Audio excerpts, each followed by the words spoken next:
नमस्कार दोस्तों, आप सभी का स्वागत करती हूं अपने YouTube चैनल पर। तो दोस्तों, आज हम बात करने वाले हैं भाद्रपद की पूर्णिमा तिथि के विषय में।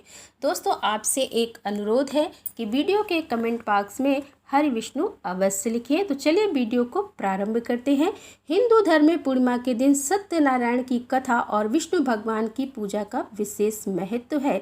लेकिन भादो की पूर्णिमा, जो कि भाद्रपद मास की पूर्णिमा होती है, इस पूर्णिमा का और भी महत्व बढ़ जाता है, क्योंकि इसी दिन से पितृपक्ष प्रारंभ हो जाते हैं, जिसे श्राद्ध कहते हैं। और इसी दिन से उमा महेश्वर का व्रत भी रखा जाता है। पूर्णिमा के दिन चंद्र देवता की पूजा का भी विधान है। मानसिक तनाव से बचने के लिए, हर प्रकार की बीमारी से बचने के लिए पूर्णिमा का उपवास रखा जाता है। सुहागिन महिलाएं इस व्रत को रखने से अखंड सौभाग्यवती का आशीर्वाद प्राप्त करती हैं और निसंतान दंपति व्रत रखने से उन्हें संतान सुख की प्राप्ति होती है। आइए जान लेते हैं कि 2022 में पूर्णिमा कब है, दान स्नान कब करें, किन चीज़ों का दान करें, पूर्णिमा पूजा की विधि एवं महत्व और शाम के समय दीपदान कब और कहाँ करें। तो दोस्तों, शनिवार के दिन 10 सितंबर को भाद्रपद पूर्णिमा है। इसी दिन स्नान दान भी कर सकते हैं और इसी दिन पितरपक्ष प्रारंभ हो जाएंगे। भाद्रपद की पूर्णिमा का प्रारंभ 9 सितंबर दिन शुक्रवार 6:09 से और पूर्णिमा तिथि समाप्त होगी 10 सितंबर शनिवार दोपहर 3:28 तक। भाद्रपद की पूर्णिमा 2022 में राहु काल का समय जान लेते हैं। सुबह 9:11 से लेकर 10:44 तक राहु काल रहेगा।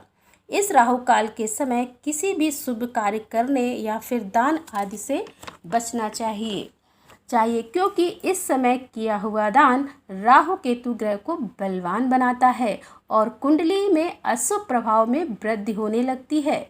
पूर्णिमा के दिन व्रत रखने वाले किसी नदी या कुंड में स्नान करना चाहिए। ऐसा संभव ना हो तो घर पर पानी में गंगा जल मिलाकर स्नान करना चाहिए। तत्पश्चात भगवान विष्णु और सत्यनारायण की विधिवत पूजा अर्चना करनी चाहिए। पूजा करने से पहले सूर्य भगवान को जल अर्पित करें। एक साफ चौकी लेकर उस पर पीले वस्त्र बिछाकर भगवान विष्णु, भगवान सत्यनारायण की मूर्ति स्थापित करनी चाहिए।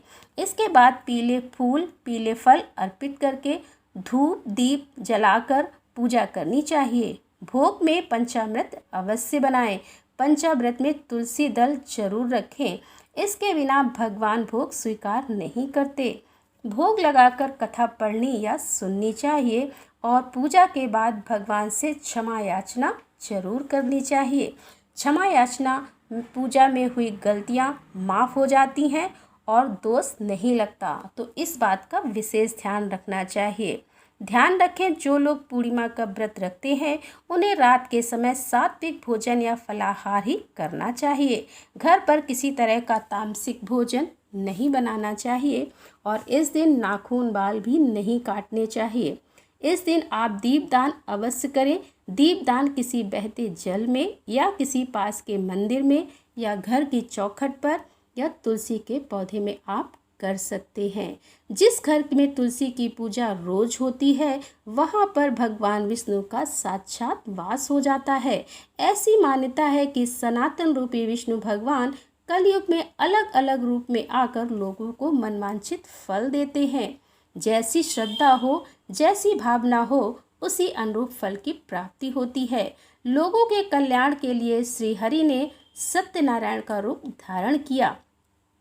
कहते हैं, कलयुग में सच्चे मन से भगवान सत्यनारायण की कथा जो सुनता है और पढ़ता है, सत्यनारायण उनकी सभी कष्टों को दूर करते हैं और सभी इच्छाओं की पूर्ति करते हैं। इस व्रत को रखने से घर में सुख शांति और समृद्धि होती है। इस दिन उमा महेश्वर व्रत भी रखा जाता है। पौराणिक कथा के अनुसार एक बार महर्षि दुर्वासा शंकर जी के दर्शन करके लौट रहे थे। रास्ते में उनकी भेंट भगवान विष्णु से हुई। महर्षि दुर्वासा शंकर जी की दी हुई बेल पत्रों की माला विष्णु को दे देते हैं।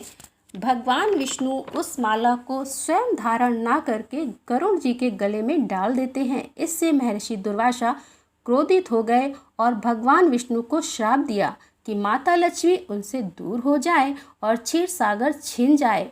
शेषनाग भी उनकी सहायता नहीं कर सकेंगे। इसके बाद विष्णु जी महर्षि दुर्वासा को प्रणाम कर इस श्राप से मुक्त होने का उपाय पूछा।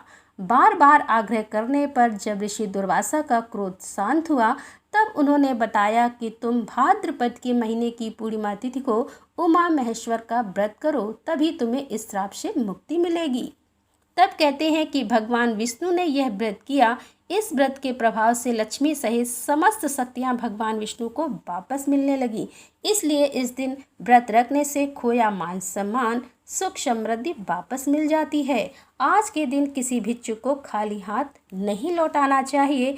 घर पर कलह एवं बड़ों का अपमान नहीं होना चाहिए। भगवान सत्यनारायण की कथा सूर्यास्त के पहले ही सुन लेनी चाहिए। शाम के समय आप चंद्रदेव की पूजा जरूर करें। स्नान आदि करके एक लोटे में लाल फूल डालकर चंद्रदेव को अर्घ दिया जाता है। कुछ देर रात को चंद्रमा की रोशनी में रखना चाहिए और चंद्रमा को देखना चाहिए और मन ही मन चंद्र देवता से मन ही मन प्रार्थना करनी चाहिए कि अगर आपके जीवन में अशांति रहती है, मन उदास रहता है, तो बात बात पर क्रोध आता है, तो वो आपको मन शांत कर दें। ऐसी कामना के साथ विश्वास रखकर चंद्रदेव की पूजा करते हैं तो आपके व्रत एवं मनोकामना अवश्य ही स्वीकार करते हैं। इस दिन रात में खीर बनाई जाती है और दूसरे दिन ही नमक का सेवन किया जाता है। ये वीडियो पसंद आया हो तो कमेंट में श्री हरि विष्णु जरूर लिखें और लाइक करें। धन्यवाद।